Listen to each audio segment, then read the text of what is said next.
Beware of the anti-gun propaganda that is coming.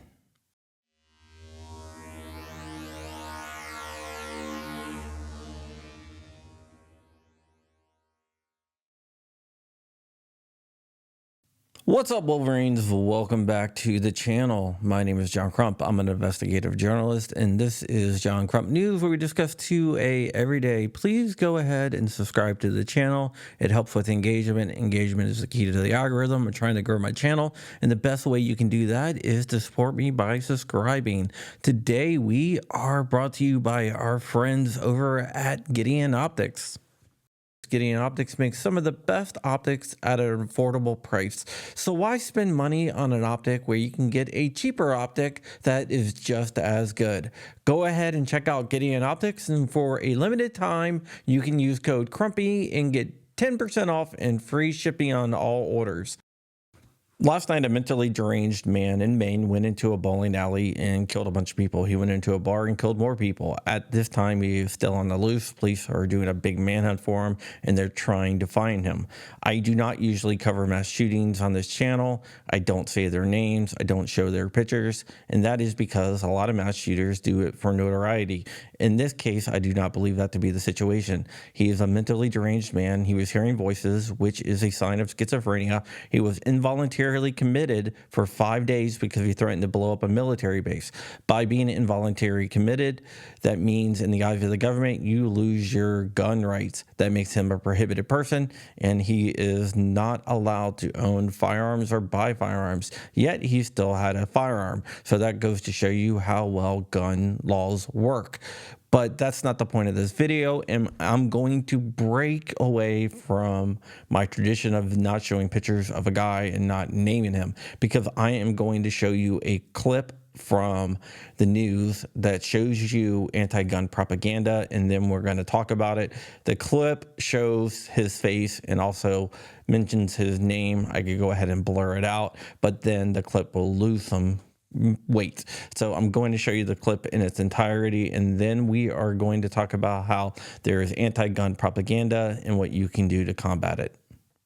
And the family complex, it's basically a compound. They're the family and Robert, they're all gun fanatics. They are, they, for all intents and purposes, are very much associated with right-wing militias. It's known in the town to stay away from them and to not approach them. Do you see what he did there? He changed the word complex to compound. The reason why he used compound is because it sounds more ominous. Compound makes you think of places that are fortified, like the Bin Laden raid was on a compound, and that is intentional. He also demonizes gun fanatics. I'm a gun fanatic, and I would never do what that guy did last night. But he says that if you like guns, you are fanatic, and there is something wrong with you. He also talks about how they were involved with right-wing militias, but there is absolutely zero evidence to show that to be the case. He is doing that because that is a dog whistle for the left. If you see them, you just turn around and walk away. I remember going to the town store when I was a kid, about, around 12, 14.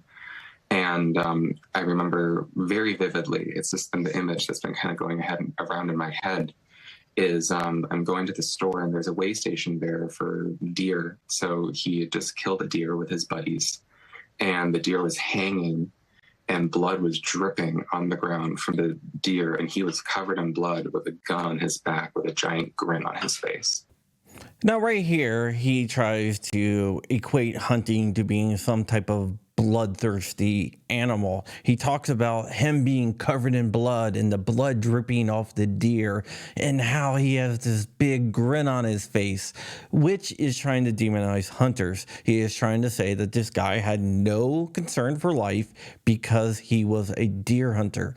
And he's demonizing hunters in general here by saying, if you hunt, you can be a murderer too, which is a bunch of anti-gun propaganda. And they were all smoking cigarettes and drinking their morning coffee and like praising each other. He's trying to insinuate that these guys were congratulating themselves because they killed something, not that they harvested a deer that will give them meat and other people meat and be able to feed their families. No, they were celebrating the fact that they took a life. At least that's what he's trying to say here. And also they would shoot guns all the time. Like, you could hear them every day after school. It was like clockwork. You could hear them shooting guns, and the sound would ricochet off the valley. I could even hear it at elementary school. Do you really think he knows what a ricochet sounds like? And what's the problem with shooting guns? It is legal where they were, and it does not violate any law, and a lot of people do it. I have a lot of friends that shoot guns every day. I shoot guns a lot. And he also brings up the fact that he could hear it from an elementary school, and he does that to try to pull out sympathy from the viewers, so the viewers automatically think of places like Uvalde and Sandy Hook. That is what he is trying to do here. At times, you could hear them shooting guns. Liam, real quickly here, we only have a few seconds, but this is a close-knit community. Do you have friends who you know were injured last night? Yes, there are some friends of mine that have been injured. I know there was a baby that was killed at the bowling alley. It was a children's bowling night. Let's dissect this a little bit.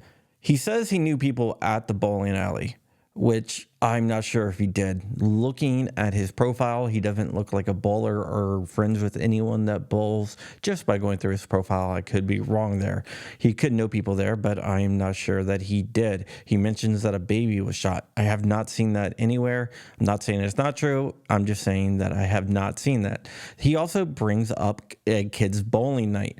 Now, the shooting happened just before 9 p.m. on a school night. If it was a kid's bowling night, I doubt that they were there at 9 p.m. Eastern. It just wouldn't happen. So I believe what he is trying to do, he is trying to invoke the image of children to pull out emotions from the audience. It is a common tactic that we see with places like Everytown and Brady, and we're going to get to that in a second. But let's go ahead and finish it off. So I do know that happened. I'm not going to give any information out until the police officially release the names. But there's going to be a lot of heartache and tragedy that comes from this. Well, Liam, Kent, we appreciate you taking some time. Continue to stay safe, and we'll make sure to check back in with you, okay? Thank you. I appreciate it. Did you notice what Liam Kent said lines up exactly with the Democratic talking points on guns? It seems like he's almost had some training. Well, that made me look into Mr. Kent's background, and I have some shocking news that might not be too shocking for you. Mr. Kent is heavily involved with Democratic politics. Not only is he heavily involved, he was a former committee member of the Maine Democratic Party. He was the president of the University of Maine Democrats, and he was the director of the College Democrats of America.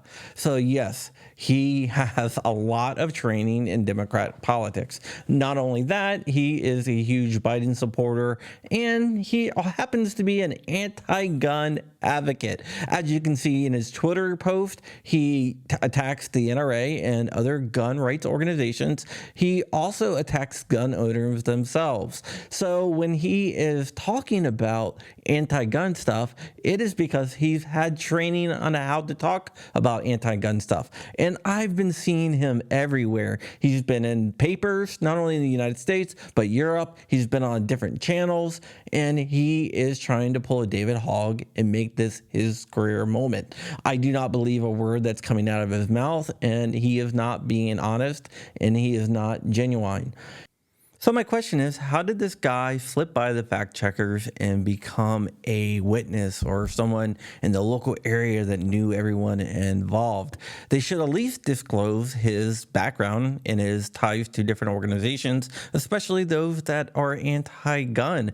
But none of them did that, and it makes me wonder why. Actually, it doesn't make me wonder why. I'm pretty sure that they want to push an anti-gun narrative, and they got a guy that will push the anti-gun narrative for them. They will not talk to someone that's pro-gun that said, hey, if someone was armed there, they're going to take out the guy, because that's just not what they do. They want to push an anti-gun message. So how can we combat this? I'm going to take a page out of the book of The Art of War by Sun Tzu, and I'm going to know thy enemy. Mr. Kent here is trained in propaganda. If anybody references him, the first thing I would do is point out his background and his history. And there's tons of it on places like X that you can go ahead and look through his history, and you can see he's an activist. You can go to his LinkedIn and see all his activist organizations that he was a member of. The internet is great for checking people out, and you can point out that he is definitely a Democrat plant to run with all this anti-gun stuff. Even if Mr. Kent deletes everything on social media, there's still remnants of it on the internet. Once it's on the internet, it is forever. It's like a tattoo. Now, if someone brings up the fact that the shooter used an AR-15 in a bowling alley, you can point out the fact that he was a prohibited person since he was involuntarily committed. So therefore, he legally was not allowed to own that AR-15. Plus, murder has been illegal forever, and he still murdered a bunch of people. So gun laws do not work. It didn't prevent him from getting a gun, and it didn't stop him from killing a bunch of people. I think the bigger question is, why would a guy who threatens to blow up a military base be able to walk around on the outside? Shouldn't he be locked up somewhere or getting some type of help, because he literally went off the deep end and was hearing voices? We need to reform the mental health system, and I think that is a bigger issue, and we can steer the conversation towards that. Now, you can also bring up the point that if someone had a gun there, they could have been able to use that gun to stop the shooting. You can point out people like my friend Stephen Williford, who did just that. Guns save lives. And you can point that out by saying, hey, well, what if someone had a gun there and they shot him when he came through the door with his AR-15 and started shooting at people? That would have ended the conflict. But there was no chance of that because no one in there had a gun that I know of. So if someone was able to engage him, maybe they would have stopped it, maybe not.